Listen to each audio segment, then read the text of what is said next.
Ah, eu pensei em matar determinado fulano. Você matou? Não. Por quê? Porque eu não tive oportunidade. Se você tivesse oportunidade, o seu pensamento se concretiza em ação física e acaba cometendo. Porque dentro, a partir do momento que você começa a pensar, você tem toda uma ideação daquilo. Você vai imaginar como fazer. Ah, eu vou tirar a vida de uma pessoa. Ah, mas eu posso envenenar, eu posso usar uma arma de fogo, eu posso usar uma arma branca. Ô tio, do lado da minha mãe, da família, né? Hum, O meu avô, a minha avó, acho que eram espíritas, né? sim. Você, quando conheceu ali a família, se aproximou da família, você já era espírita ou conheceu o espiritismo através da família? Eu, na realidade, é o que eu penso. A gente provavelmente já conhecia antes, mas não sabia. Quando eu comecei a namorar a tia, eu era evangélico, eu era da Metodista, participei da Metodista durante um bom tempo. Meus bisavós eram fundadores da Metodista em Santo André. E meus primos iam, meus tios passavam, me buscavam. E é o que eu normalmente, quando tenho oportunidade, eu cito nas palestras. Foi o meu berço moral, a Igreja Metodista. Por isso que hoje eu tenho uma luta ferrenha em cortar as divisões. Para mim, eu entro muito bem quando sou convidado numa igreja evangélica, numa igreja católica, num templo budista, num templo de Umbanda, seja onde for. Desde que tenha ali um princípio moral adequado, vem me chamar para conversar sobre alguma coisa, vamos conversar. Então, quando eu comecei a namorar com a tia, eu era metodista e frequentador.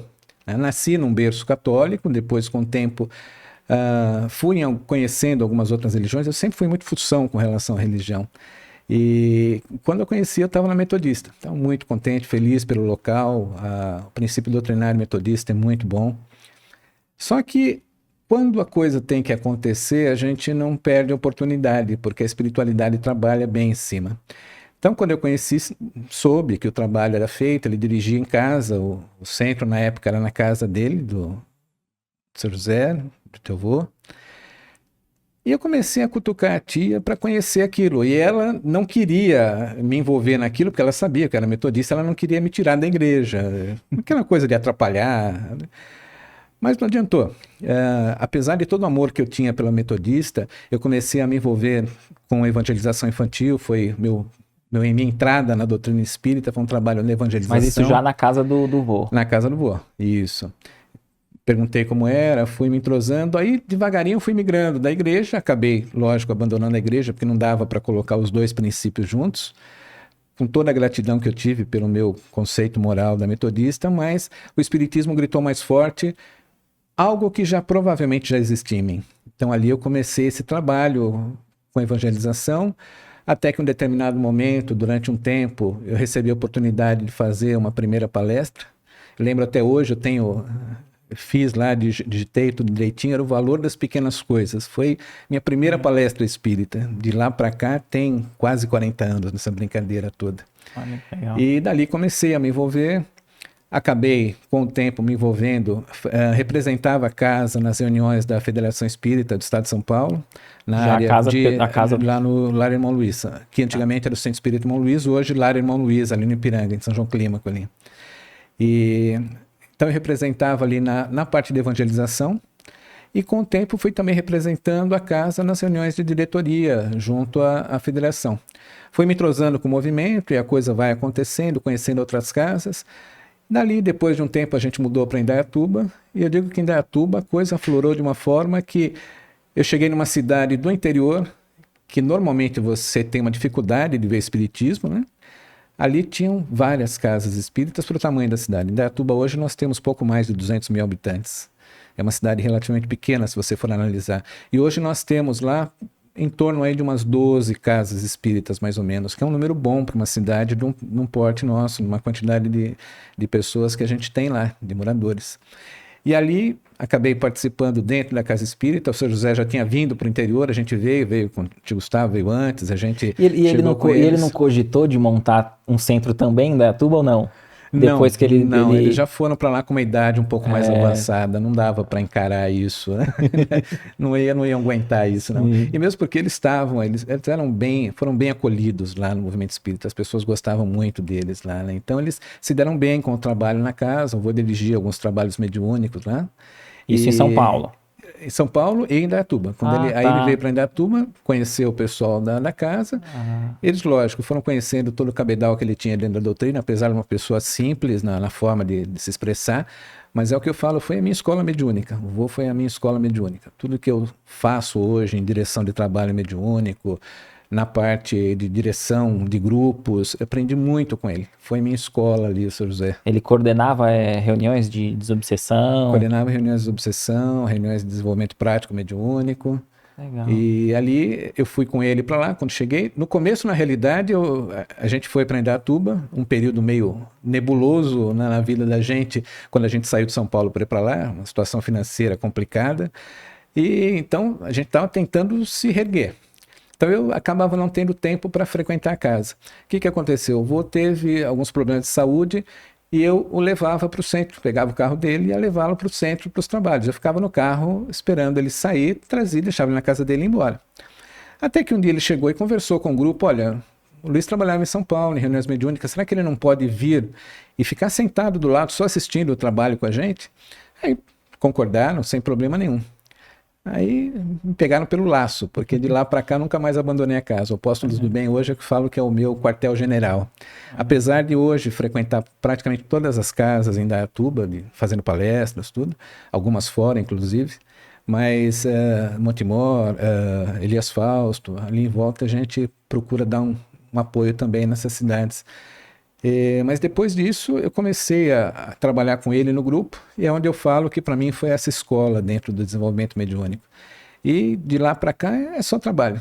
Aí começaram as palestras, aí o envolvimento com a própria USE local, eu participei da USE nas direções de conselho, tudo, vários anos. Fui presidente da USE em Indaiatuba por 2 gestões e a gente ajuda sempre no que pode. Né? A questão do pensamento é justamente isso, a gente tem o cérebro trabalhando, pensamento nada mais é do que a força que a gente tem dentro de um campo. A gente tem um emaranhado, que é o fluido cósmico universal, e tudo está dentro daquilo. Então, quando a gente tem um impulso ao cérebro, um impulso à vontade, sendo um impulso no pensamento, você acaba fazendo com que as coisas aconteçam. Então, o começo do pensamento é justamente isso. Mas o pensamento vai influenciar, ou eu pensando em alguém, eu vou influenciar na melhora de uma doença de uma pessoa, por exemplo? Muitas pessoas perguntam para a gente. Quando a gente fala de pensamento, isso vem na lata. E você vê que você pode, porque se você pensar, nós estamos todos no mesmo emaranhado. A gente está lá mergulhado no fluido cósmico universal. Vê que a gente está nadando lá com a prancha da gente, surfando dentro do fluido numa boa. Quando você tem contato de um lado para o outro, você tem através da vontade, você impulsiona o pensamento para outra pessoa, você consegue modificar a outra pessoa. O que acontece com ela. As pessoas falam, eu brinco até às vezes em palestra, quando alguém fala mal de você no outro lado, a tua orelha fica vermelha. Não sei se já ouviu falar isso. Sim, antigamente se falava muito disso. Então a gente vê que o que acontece realmente fica. Porque é uma energia que ele está transmitindo. E essa energia, quanto maior for a vontade do emissor, maior é a energia e a ação que ela é transmitida para o receptor. Daí a questão que a gente vê da fé, como ela opera, muitas vezes milagres, vamos chamar assim. Não são milagres da forma com que a gente tem, mas como a fé ela pode operar coisas muito grandes. Porque quando você ora, quando você faz uma prece, quando você se dirige a Deus por alguém, quanto maior a tua fé, quanto maior a tua vontade de auxiliar aquela pessoa que está passando por problemas, maior o resultado de ação na melhoria do receptor. Então, a oração ela tem um poder muito grande. E a gente sai do pieguismo. Isso que, nossa, tem pessoas que falam, pô Luiz, mas você mete o pau no pieguismo. E falo sim, é o que eu falo hoje. São 2 pontos que eu acho que a gente tem que deixar de lado dentro de quando a gente comenta, está numa palestra, sobe para falar alguma coisa. É justamente essa questão do pieguismo, que a gente tem que deixar de lado. A gente não pode mais aquela coisa, eu para orar eu preciso me ajoelhar, juntar as mãos.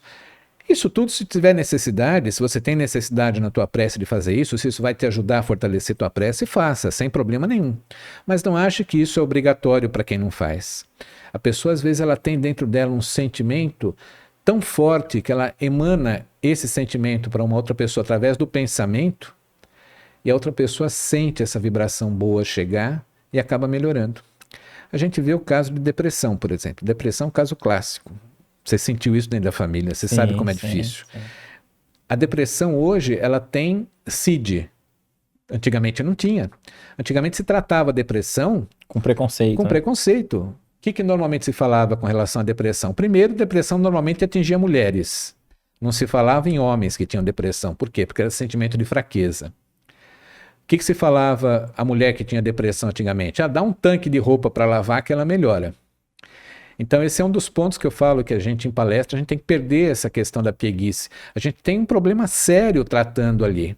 Então você tem que tratar esse problema de maneira correta.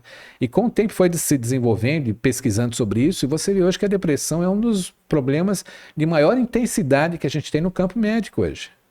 A gente tem necessidade de tratar isso, a espiritualidade já vem trabalhando há muito tempo. Tanto que hoje você vê tanto homens quanto mulheres com problemas de depressão. E que o tratamento espiritual, assistência espiritual, a gente não fala em tratamento porque você não tem pretensão de cura, mas assistência espiritual em auxiliar, ela é muito forte dentro disso. Tanto que a gente tem casos de pessoas que chegam até a casa espírita orientadas por médicos. Olha, eu sei que isso não é bem assim, é estranho você ouvir no meu consultório isso, mas olha, procura a casa X, assim, procure ir lá e conversa com alguém, toma um passe, porque ele vê que muitas vezes foge só do campo psicológico e está no campo espiritual. E acho que ele até mesmo que ele não acredite, assim, não seja alguém que é um médico e é espírita, mas acho que ele vê a melhora de outros, né? Exatamente. E ele fala assim, ó, até aqui eu consegui ir, agora... Mais que isso... Foge da minha alçada. Tenta lá, porque eu já vi gente... Já vi resultados. Vi resultado, né? É, porque as pessoas retornam a ele. Ele vai ver, pô, a pessoa retornou bem. Vamos dizer que a pessoa é famosa e por algum motivo lá tem adversários, né? Tem inimigos ali. Sim. E todos estão pensando o contrário, né? Vamos dizer aí pro Emerson, o goleiro do Botafogo, né? Vamos dizer ele tá feliz agora, né? Vamos dizer que a torcida do Palmeiras ontem tivesse ali mandando vibrações negativas, né? Mas assim, brincadeiras à parte, né? Toda essa energia vai para a pessoa, ela tem uma questão de uma proteção, toda a vibração negativa nos alcança? A gente tem que estar preparado para não receber dessa forma todas as energias negativas que vêm. Às vezes as pessoas perguntam, confundem às vezes o espiritismo e falam, pô, mas e o trabalho que é feito na encruzilhada, aquilo vai atingir determinada pessoa? Depende de como a pessoa está com seus pensamentos. Se você estiver fraco na sua defesa espiritual, você pode ser atingido não por aquele trabalho físico, mas pela energia que ele carrega. Se a pessoa famosa lá, de repente, está com metade do estádio lá, vibrando para que o goleiro quebre a perna no momento que vai defender uma bola, pode acontecer realmente alguma coisa que interfira no equilíbrio espiritual daquela pessoa naquele momento. Tudo vai depender de como a pessoa se preparou anteriormente para poder estar recepcionando essas energias negativas que vêm. É assim no nosso dia a dia. Eu costumo sempre abrir as palestras dizendo o seguinte, o meu dia ele vai ser um dia excelente. E as pessoas questionam, Luiz, mas você quer dizer que você não vai ter problema no dia? Vou ter meus problemas. Vou ter meus problemas, mas o que eu decidi quando eu acordei? O meu dia hoje vai ser um dia feliz, independente do que acontecer durante o meu dia. Então, quando o problema vier me atingir, quando a vibração negativa, por eu ser uma pessoa que está ali num expoente alto, está sendo alvo de muitas pessoas que não gostam, têm inveja, detestam, seja lá o sentimento que for, quando eu decido que o meu dia vai ser um bom dia, eu vou combater aquelas energias negativas com vibrações positivas. E de forma natural, né? De forma natural. Não precisa nem saber o que está acontecendo, né?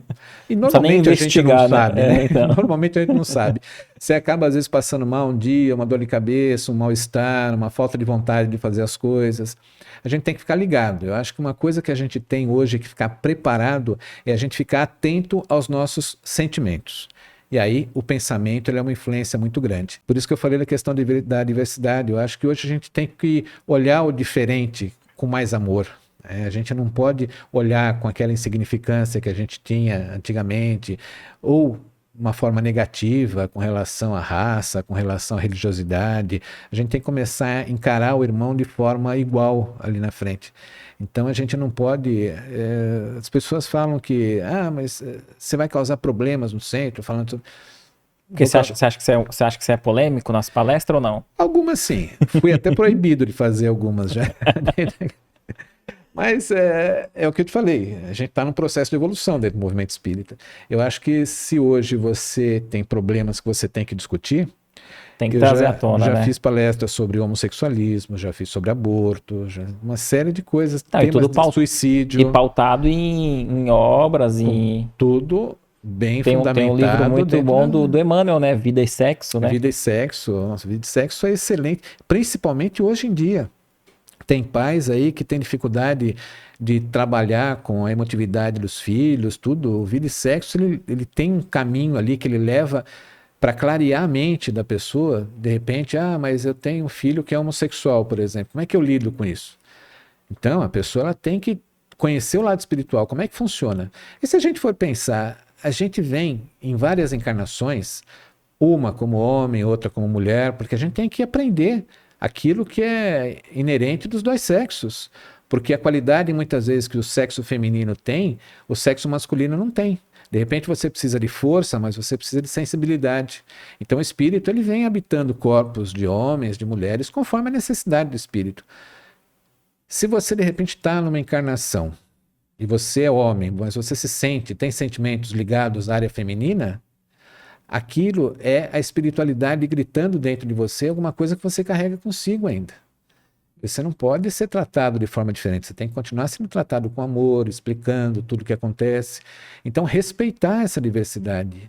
Às vezes isso causa polêmica, então a gente precisa tomar cuidado. Sim, sim. Se blindar com os sentimentos, com os pensamentos que vêm, que não acordam com aquilo, não concordam com aquilo. E não cabe julgamento, né? Cabe... De forma alguma. Respeito, né? Sim, o não julguei está no Evangelho pra gente, é claro isso, e a gente não aprendeu muito isso ainda, né? Você falando sobre a influência espiritual, né? Que pode ter tanto ali, influenciar o nosso pensamento, né? Que os espíritos, eles conseguem entender, ver o que a gente está pensando, e nos influencia. Aí vamos dizer, aquele que está assistindo, né, vendo esse vídeo, ele diz assim, tá, mas e como que eu vou saber se aquele pensamento que está vindo, que é uma intuição, se é de um espírito bom ou ruim? Tem como saber isso? A gente tem que se conhecer muito bem. Normalmente se fala que o primeiro pensamento que vem é o pensamento correto. Então, teoricamente, ele vai ser positivo para a gente. Então, a gente tem que ter a sensibilidade de se conhecer primeiramente. Como é que eu vou analisar isso? Esse pensamento vai me levar a quê? Eu pensando dessa forma, eu vou tratar as pessoas com amor, tratar as pessoas com respeito, aqueles que não pensam em mim. Esse pensamento está me levando a ser separatista, por exemplo. Eu tenho que ser separatista em determinada situação? Mas esse pensamento está me levando a causar uma atitude agressiva. Eu tenho que ter dentro de mim a coerência de saber que se um pensamento me leva a uma agressão, ele não é um pensamento originário de bons espíritos. Então eu vou dividir a minha vida pautada em cima daquilo que tem lógica, que tem raciocínio. Não, eu pensei isso, tem que fazer. Vamos analisar o que o teu pensamento vai te levar. Que consequência vai trazer o teu pensamento naquele momento? Pensamento de coisas boas. Eu tô com pensamento de montar alguma coisa para pegar as crianças do bairro, vou botar uma mesa de ping-pong, vou trazer eles daqui no final de semana, de sábado, vou pegar essa criançada, vou encaminhar para o lado do bem. Um pensamento só traz coisas boas. Quem que inspira esse tipo de pensamento? São os nossos amigos da espiritualidade, nossos mentores, que estão lá empurrando a gente naquilo. Nem todo mundo tem essa iniciativa. Muitos têm esse pensamento, mas nem todos têm iniciativa. O que a gente faz com os pensamentos da gente? Então isso a gente tem que pensar muito. Os pensamentos vêm. As boas ideias aparecem aos borbotões, né? A gente tem que saber o que fazer com esse pensamento. Então você analisa. Vai me levar para um lado negativo? Opa, peraí, Vamos mudar o rumo da história, vamos deixar esse pensamento de lado e vamos mudar um pouquinho para outro tipo de pensamento. A gente é levado a pensar coisas ruins, senão a gente não estaria nesse mundo, a gente estaria num mundo mais evoluído. Então, às vezes você está lá parado, você tem pensamentos ruins. Tá, mas por que eu tenho esses pensamentos ruins? Eu preciso cuidar dos meus pensamentos. Alguma coisa eu estou fazendo que não é correta. E é curioso que a gente não dá nem esse próximo passo, né? De autoanálise, né? Não. Dificilmente um momento que a gente para e analisa, mas por que isso? Por que eu tive esse... a gente faz, né? Ou se permite se envolver sem nem questionar, né? Sim, exatamente. E você levantou uma coisa interessante, questionamento. Eu tenho que questionar meus pensamentos. Quando meu pensamento, por exemplo, outro dia a gente estava discutindo no questionamento a própria doutrina espírita. A gente tem que aceitar tudo o que Kardec trouxe? Não tem que aceitar tudo o que Kardec trouxe, você tem que questionar. Porque o que acontece? Aconteceu comigo em algumas vezes. Eu questionei determinadas situações. O meu questionamento me levou a buscar uma informação que eu questionava em outras fontes. Só que em outras fontes, eu voltei ao pensamento de Kardec e eu vi que ele tinha razão, quem não tinha era eu. Mas eu questionei. Sim. Aquilo me fez me levar a uma outra fonte de pensamento que me mostrou, talvez de uma forma que eu entendesse melhor, que aquilo que eu li em Kardec era correto. Isso, por coincidência, me fez crer que Kardec estava correto naquela linha de pensamento. Uma outra coisa que os ensinamentos do Evangelho. A tia está assistindo, ela vai dar risada, ela vai saber o porquê disso. A figueira seca. Está aí uma palestra que, olha, pelo menos não tão cedo eu vou conseguir fazer de uma forma natural. Falar, peraí, mas Jesus era uma pessoa boa, respeitava toda a criação de Deus.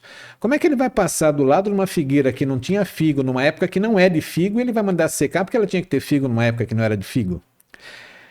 É um sentimento que eu tenho, um pensamento que eu até hoje, todas as pessoas que tentaram me explicar disso, não foram convincentes. Então, para mim, isso é um erro de interpretação, de tradução. Você chegou a ver o Haroldo falando sobre isso?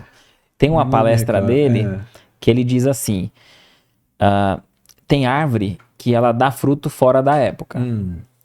Então, ali não era a época nem da figueira e não era nem para ter folhas. Mas ele disse que tinha folhas, mas não tinha fruto. Então, não era tão ilógico Jesus se aproximar e ver se tinha fruto. Porque tinha indícios que poderia ter. Porque tinha folha, né?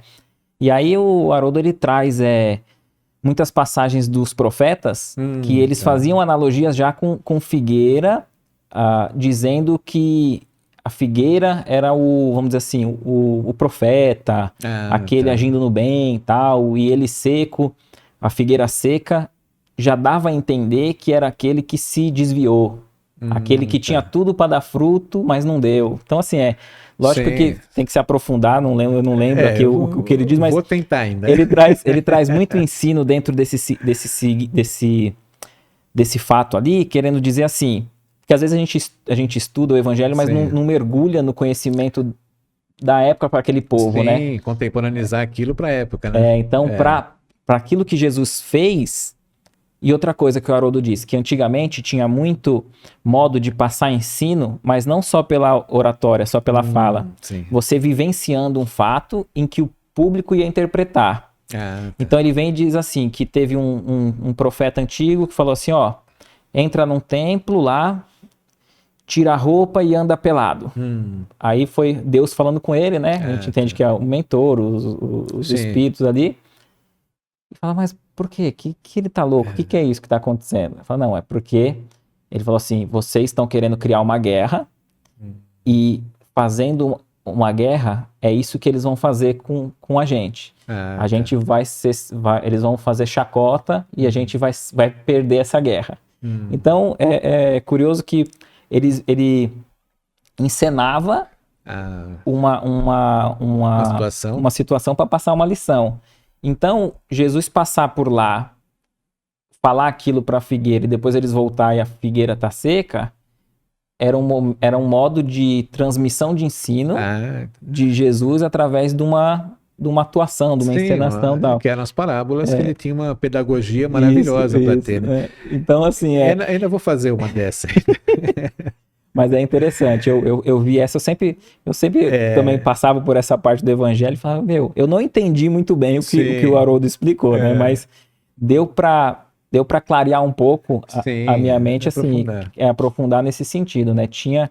Tem algo ali por trás que às vezes a gente não, trazendo para o tempo atual, às vezes a gente perde, né? Sim, Porque Jesus usava muito isso, né?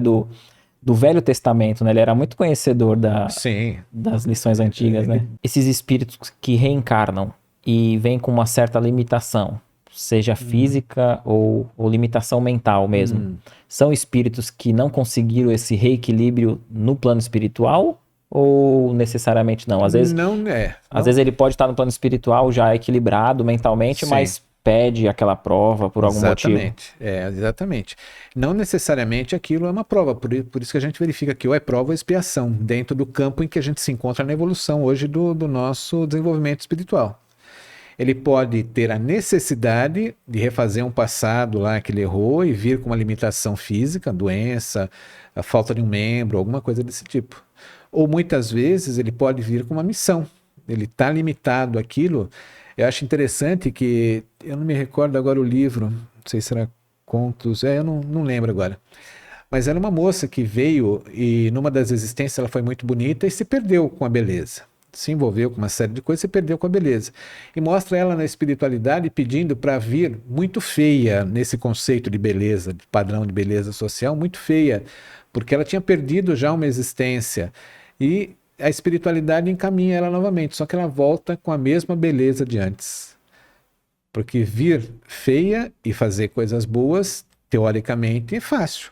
O difícil é enfrentar novamente com a beleza e você fazer a coisa correta, mesmo tendo esse padrão de beleza que a sociedade busca. Então você vê que às vezes coisas positivas que a gente tem podem ser provas para a gente tomar cuidado com o nosso desenvolvimento espiritual. Então no plano espiritual, o umbral, ele é uma criação real ou é só uma criação mental? Ele acaba sendo uma criação mental, que é aquele caso que a gente falou que, sabe, da somatização da doença, você acaba plasmando situações daquele tipo. Então ele acaba sendo uma criação mental da gente que acaba plasmando situações aqui. Ele não tem um posicionamento geográfico, por exemplo, umbral é aqui. O umbral ele é criado conforme a mentalização que a gente faz das coisas que a gente pensa. Normalmente, aí você vê a figuração do umbral, como foi no filme do Nosso Lar, tudo. Você vê quem fica lá. Normalmente são pessoas com ideias fixas. Então você vê que a pessoa, cada um tem um tipo de problema. Normalmente por ideação negativa. Então ele acaba se afinizando com outros naquele nível e acaba criando essa situação de umbral. Mas aí é a somatização de todas as mentes que criam aquela... vamos supor, um espaço, vamos dizer, quase físico que a gente tem, né? Porque é plasmado, né? Acaba sendo plasmado. Aqui, às vezes a gente não vê isso em determinadas reuniões. De repente você não vai num lugar que você sente que a vibração ali não está boa. É justamente o quê? É como se fosse uma criação umbralina ali naquele momento. Exagerando, o tema. Mas você não se sente bem porque você vê o que as pessoas comentam naquele momento, a energia que gira naquele momento onde você se encontra, que tipo de pensamento você sabe que as pessoas têm naquele momento na discussão, você sente o pensamento das pessoas, porque a gente sente o pensamento das pessoas. Se a pessoa estiver pensando bem de você, quantas vezes eu já ouvi isso? Olha, falei com a minha irmã, por exemplo, hoje eu estava pensando nela ontem, me deu uma saudade, a gente lembrou a época de criança, aí eu falei com ela estava pensando do mesmo jeito. É a afinidade que a gente tem, que através do pensamento você se une. A importância do pensamento que é para a gente no dia a dia, né? Tanto pode definir a nossa evolução, quanto pode definir a nossa queda. A gente precisa tomar cuidado com o que pensa. Interessante, né? E às vezes a gente encontra com alguém e fala assim, eu devo conhecer de outra vida, porque ou eu me senti muito bem ou eu me senti muito mal. Às vezes pode ser, mas às vezes não, né? Às vezes só os espíritos tá tendo esse choque de vibração, né? Pode ser sim. Normalmente as pessoas comentam, e pode acontecer realmente de ter experiências de outras existências. A gente vê que às vezes você tem num amigo uma familiaridade maior do que você tem com o irmão, por exemplo.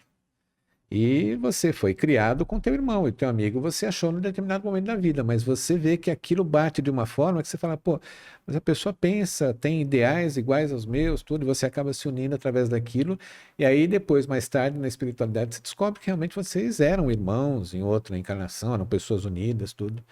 Que uma realidade é clara para nós. Aqueles que se amam nunca se separam.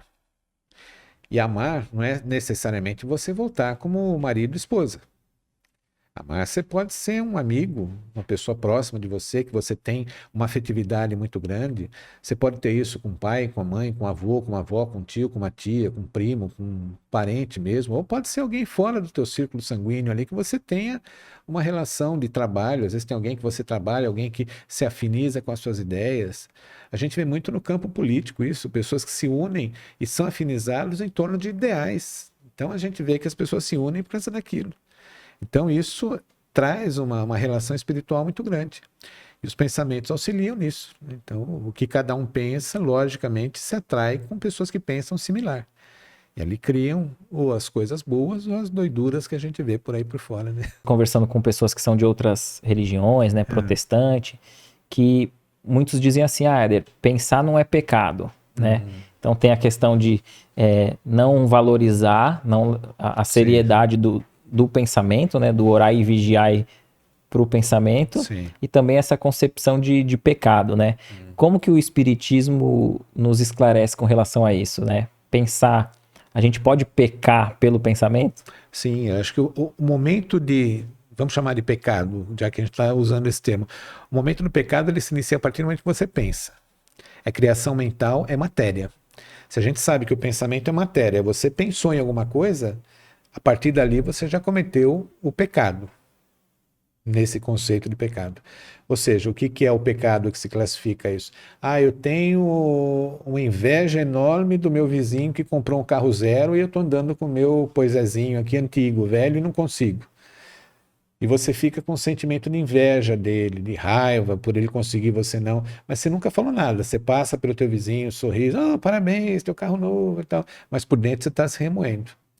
A partir daquele momento, a energia que você emana através do teu pensamento, sem causar nenhuma relação física junto àquela pessoa, você já está pecando contra ela naquele determinado momento. Acontece no adultério, por exemplo. A pessoa é muito boa, nunca pôs o olho em ninguém, mas por dentro você tem pensamentos maliciosos, de traição. Você já cometeu adultério no próprio pensamento, mesmo sem ter cometido nada fisicamente. Então, a partir daquele momento, você já tem dentro de si um adultério cometido pelo teu pensamento.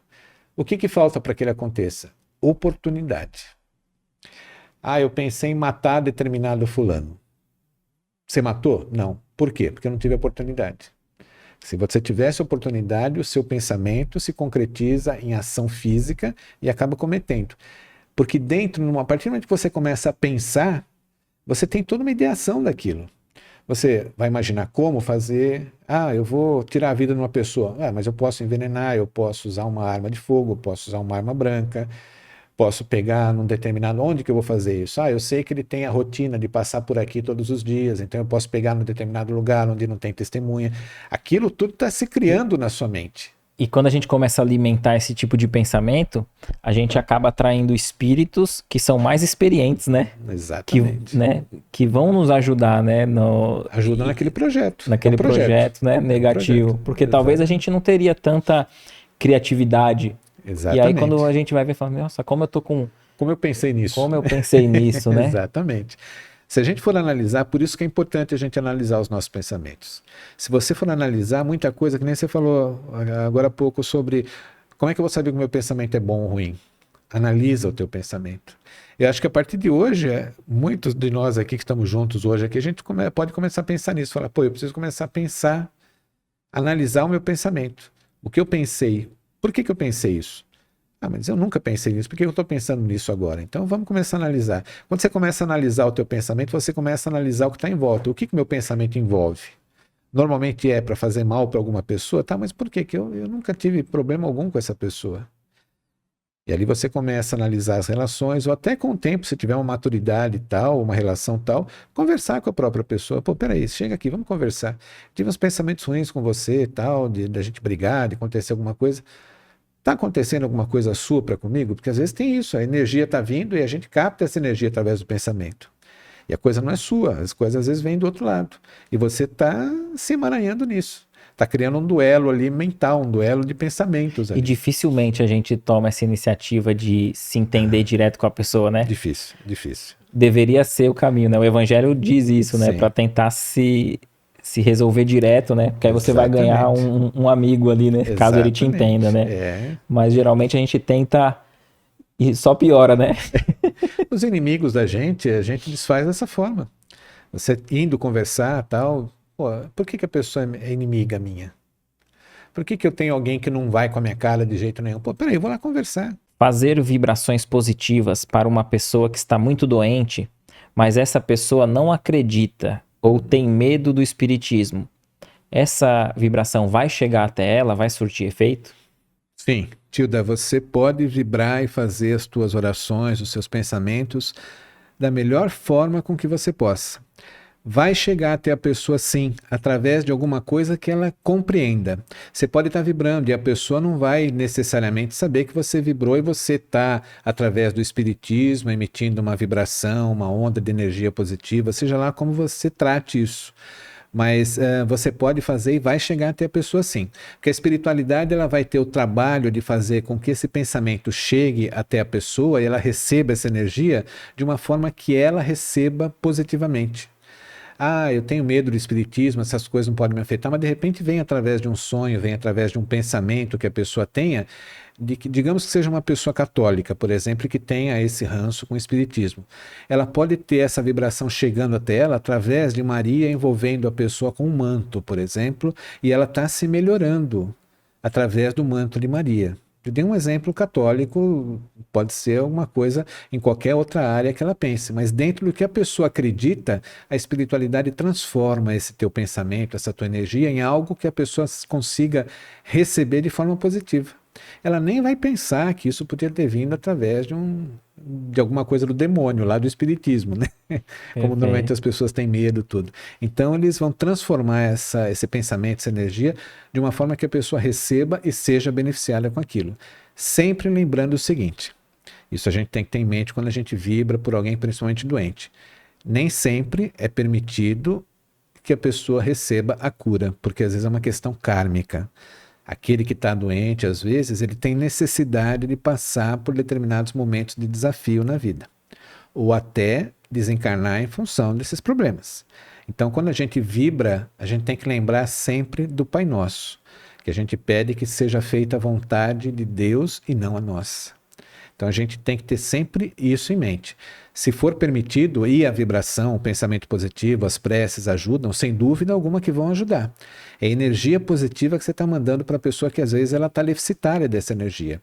Mas a gente tem que ter a consciência de que, mas as minhas preces não foram ouvidas? Foram, mas não da forma com que a gente gostaria. Ele tem um outro plano para esse irmão que está passando por aquele momento difícil. Quando no plano físico, em estado de dormência, nossa consciência vai para o plano espiritual. E quando estamos em dormência no plano espiritual, aonde está a nossa consciência? Quando estamos em dormência... A gente dorme, né? A gente está no corpo físico aqui encarnado, a gente dorme. E aí, a nossa mente está ali no plano espiritual, atuante, vamos dizer assim. E quando a gente está no plano espiritual, nesse estado de dormência no plano espiritual, para onde a nossa consciência vai? Eu acho que ela permanece junto com o espírito. Se ela não tem capacidade de estar isolada, no caso do espírito, está em dormência espiritual, inclusive, que quando ele analisa a dormência no físico, você está vendo que o físico está em dormência, mas ele está separado do espírito, e esse está livre na espiritualidade.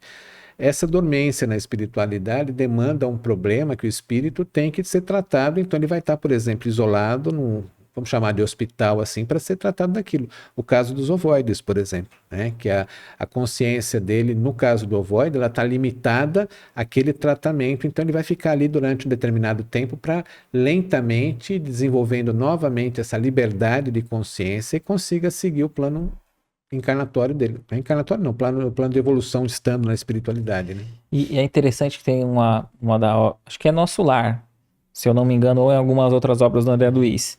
Eu acho que é Nosso Lar, que ele tá no plano espiritual, tá lá no Nosso Lar, e aí é a mãe dele que vem visitar, e a mãe dele é de esfera superior. Sim. E aí ele descreve que em algum momento ele tem a permissão dele ir até lá. Só que aí ele faz um desdobramento. É curioso, né? Que a gente não pensa por esse lado que o espírito ele vai fazer um desdobramento já na espiritualidade. né? Então assim, aqui a gente se afasta do corpo físico que é mais denso, e lá ele também se afasta do corpo perispiritual, que tem uma certa densidade, mas não tão grande quanto encarnado. Seria isso? Exatamente, porque a gente vê que a gente tem um padrão de densidade que a gente vai tomando conforme o lugar onde você está. Por que a gente se desdobra aqui? Porque o espírito ele se separa da matéria, a matéria fica, e a densidade para estar na espiritualidade ela é do perispírito. Quando você está num nível acima do que você está, da mesma forma, ele se desdobra e se prepara, vamos chamar assim, para poder estar em condições de estar lá junto com a mãe para conhecer o local.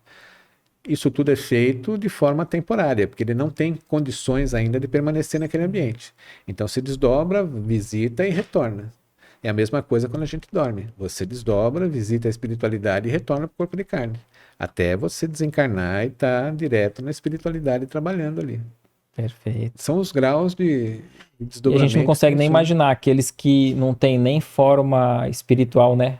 Que já perde até a forma humana, né? Que tem espíritos que descem no plano espiritual e vai trazer uma lição lá, o André Luiz descreve, e eles fazem uma cúpula ali para materializar, né? Para materializar o espírito superior, né? Porque ele não tem... a gente imagina a forma de Jesus, por exemplo, diz que quando ele veio reencarnado para dar toda essa lição para a gente, ele foi um preparo de não sei quanto período, foi muito tempo. Eu não me recordo agora quanto tempo que dizem da preparação, mas não deu para ele, por exemplo, sair do plano onde ele estava e no dia seguinte estar na Terra nascendo. Teve que ter todo um trabalho para preparar o espírito para aquela densidade terrena. Então, você vê a dificuldade que é, né? É assim como o André Luiz cita, né? Daqueles espíritos de órbitas superiores que vêm para dar uma palestra, fazer uma lição, alguma coisa ali naquele momento, que se cria uma cúpula, aquela cúpula é uma proteção em volta para que eles consigam chegar até ali, baixar naquele nível e conseguir se comunicar com quem está lá embaixo.